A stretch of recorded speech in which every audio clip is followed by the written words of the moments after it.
Yeah, it's not a tumor.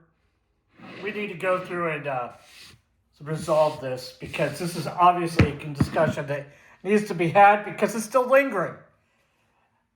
I tested Windsurf in the spring of 2024 and found out the hard way that their API is not secure because there were a couple of Indians working at the university whose Wi Fi I was using that decided to do a man in the middle attack on me while I was using their Wi Fi, which I found to be extremely disrespectful to both myself and the CEO of Windsurf, which is some Chinese guy.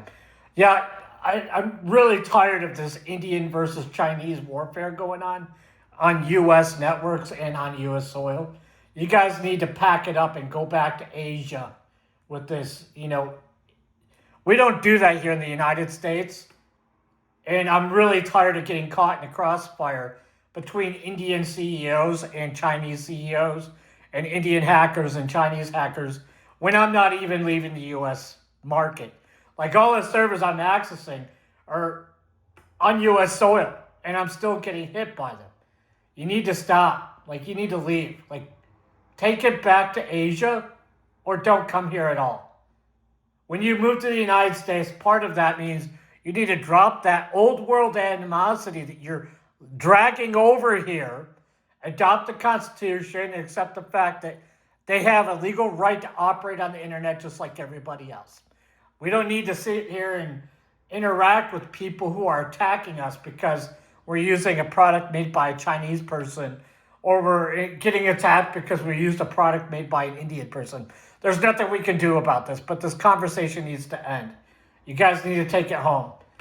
But I was working on this Windsurf project back in the day, 2024, early beta.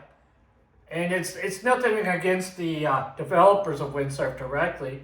It's just the nature of the beast for HTTP2. Those of you who are not in the tech industry might not know that AES-256 can be broken. It is broken. It is breakable. And it is not very difficult to break it if you know how to break it. And a single 4080 GPU can do it in about 2 or 3 hours. And if you have multiple 4080 GPUs, you can do it really quickly. It's really fast. There's an algorithmic trick to doing it. I'm not going to put it out there, but it has been broken in the past. We know how to break it. We didn't need quantum encryption to do so either. And it's even easier if you can man in the middle and isolate it. And one of the ways to do so is to bump it off an IP so you can gain access to it by having it run across the server that you control as a route. So whether you have a DNS, you own a DNS. Some of us do own DNSs. Some of us own DNSs on the cloud. Some of us own free DNSs on the cloud. And I'm not saying that this is something you should and should not be doing, but this is just how it is. This is how the internet is structured. If you have a company, if you do cybersecurity, or you run any kind of software company, you usually own a DNS. Usually you have authentication and then you own your own DNS so that it's very simple for you to control the routing of your data transmission and you can avoid being mined by data brokers. This is the whole point of it. But when you have Windsurf local and you have some kind of connection somewhere, it's not that difficult to break into it. The API it's relatively simple to break HTTP2. All you have to do is first isolate the signal if it's WebSocket. When they send enough individual packets, TCP packets over your server, you can usually reverse engineer the key itself and break it because it's one directional. The way of preventing it would be to use a double ratchet, but most people do not use double ratchets. Most people don't even use MTLS for doing handshakes. Most people don't. I'm not exactly sure why. Most people just trust TCP. They assume that TCP, because of the very nature of it being a larger number, is more difficult to break, and that's not the case at all. The reason why TCP is easier to break is because man-in-the-middle attacks don't care about the difficulty level of the encryption because all they're trying to do is reverse it. Enough packets go across the server, enough data collected, It's not that difficult to break it. And this is how man-in-the-middle attacks work. And yes, they do work on AES 256. If you work in this industry, there's no way you don't know that that's how that stuff works. Further into the conversation, understanding that we have companies that still do it. They still encrypt their WebSockets with the standard AES 256 without GCM, which is insulting to say the least. Their handshakes for secure traffic are abysmal. Like this is not a serious company if your handshake on your app or your end user is just a simple one-time MTLS and it's not demanding a reconnect because of authentication tokens. I don't know what kind of session management you're doing on your end, but I do think that you need to own up to your API not being as secure as it should be, because either your encryption is not deep enough, your packets are not dispersed enough, like you're not using clever routing, you're not running any kind of personal internal DNS to be able to reroute your stuff through a reverse proxy, so it's harder to detect where your server's at so they can't man in the middle attack you. But some of you startups, not going to name anybody, have been upset thinking I was sabotaging your business when I stated this stuff. I don't have a degree, okay? I don't have any certifications, but what I do have is a few decades of doing rather shady stuff with computers for companies without disclosing which companies I was doing them for, because I used to do testing. I used to do quality control and testing, which means I'm used to breaking things and figuring out how to break things and all this other stuff. A lot of the times you have to not let anybody know that that's what you do to do it. So, I am not a particularly, brilliant software engineer. I'm just not. I'm not a very particular brilliant software developer. I'm not. I'm not a very brilliant web designer or web engineer or IT guy. I'm definitely not. I'm definitely not very brilliant with cybersecurity, obviously, but I do understand how to do certain things.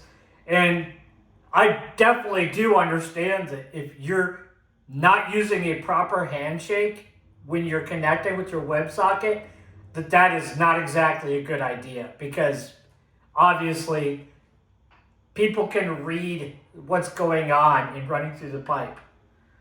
They can read what the calls are for, what the comments are.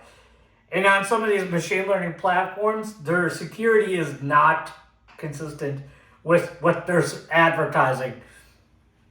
I don't know if this is because they want to remain performant, or if it's it's just they're stuck on legacy standards. Maybe the system that they're using only supports a certain level. They don't support QUIC or something like that. They don't support some other kind of higher end encryption, at which point I would say, well, you might have to develop your own API and run it on your own servers, and then work on your own WebSocket system and your own connection system, because you're advertising a few things to your customers and it's just simply not true. One thing is you're advertising privacy. If your AI agent or your local AI agent and your endpoint are not fully secure and anybody can just plain text read the prompts that you're sending to the models, then there's definitely something wrong with that. And some of these APIs that I'm seeing, I'm not going to put anyone on blast. He knows who he is. But if your API is doing that, then it's questionable if you actually understand what you're doing. And if you do express the understanding of what's going on, and you express that you do understand how proper security works, and your stuff just publicly blasting out everything, in plain text, then there's a problem with either the guy writing your API, the API you're using, the way you're implementing it, or you're doing something that, is questionable as a, software dev, and offering this product as if it were secure, thus being blatantly dishonest to the entire community. And, I don't care what other people think of me. I actually don't, because I have nothing to be embarrassed by. You know, I've accomplished enough of my life where I could just sit down and do nothing on a couch or, on a porch somewhere, ooking it out for the rest of my days. But, I choose to keep working because I am genuinely interested in this stuff. Not just, I went to college, have all this debt, and I have to work, and no matter what I have to pay for it. I have no college debt, literally zero.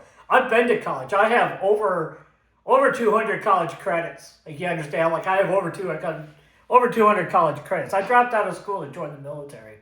So, and then I dropped out of 2 schools to go to the military. And I don't regret it. I regret joining the military, but not for the reasons because of the schooling thing. I don't regret joining the military I don't regret leaving school to join the military. I regret joining the military because I realized all my efforts were wasted by, some guy getting elected. So one guy just wasted all of our efforts like complete. I'm trying not to use any profanity in this video. A jackalope. He's like a jackalope. He wasted all of our efforts, all the people that died in that country. I have a friend who is missing body parts and lost an eye and stuff and lost one of his genital parts. And he just threw away that sacrifice like it meant nothing. And I took that very badly. And yeah, I'm just not very happy. And then he came out and said that white people and the whole we don't want to be replaced movement were a bunch of evil terrorists. And it's like, I looked at the name Biden, and the name Biden came here in the early 1900s. Then I looked up my name, and my name's been here since the 1500s. I had a hard time reconciling that if an immigrant, the son of an immigrant, was calling me a terrorist in my own homeland that my ancestors built with their own blood, sweat, and tears. I had a very hard time dealing with it. Like, the reconciliation process was, if you weren't the president, I would have walked up and punched you. But, you're the president, so I have to respect the office, even if I can't stand you. And, well, anyways, that's the end of that conversation. We're never bringing that up again. Because I'm pretty sure I'm already on at least one FBI watch list, because the FBI is a bunch of weasel-wienered butt pluggers. We'll just leave it at that. Those guys are a bunch of disgusting perverts. That is absolutely disgusting, what I heard about them. Anyways, yeah, it wasn't an attack on windsurf. It was more or less on me not understanding that the Indians and Chinese have brought their hatred of each other to the United States, and they continue bashing it out head-to-head against each other. And I don't find this appealing at all. I don't want any of this in our country. It's like watching the Israeli versus Islam arguments all over the internet. It's like, this is the United States, not your personal UFC match. This isn't the Octagon. There are people here trying to live their lives and do legal commerce, not deal with your personal war against whatever. Because I really definitely don't want to deal with this constant conflict from foreign lands. We have enough problems here as it is. We have a contingent of very discontented whitenecks and rednecks. I would call them whitenecks and rednecks. Basically, the northern whites versus the southern whites. There's argument over federalism versus confederacy or confederacy. No, they're not confederates. They're not opposed to federation. They want to be a federated government, not a federal government, which is a very weird conversation to have. Federated versus federal. One means central, one means decentralized. Federation, if you don't know what that means, it means many centrals, or many cities, many capitals. Whereas federal means one capital, in case you weren't aware. Some people don't understand how Latin and Greek works within the English language, so it's kind of difficult. You hear him saying phobia, or the most common one is pedo versus pedo. Getting those two mixed up, pedo, P-E-D-O, means foot. It's like, if I go to a podiatrist, I don't want to have to worry about him touching kids and stuff. If you understand what I mean, like you guys really need to stop. You don't understand the linguistic accessibility here whatsoever. It's really difficult dealing with a nation of illiterates that don't speak even the language we teach them in. They can't read or write in the language we teach them in, and they're over here trying to redefine Greek and Latin. Oh my goodness. I'm done.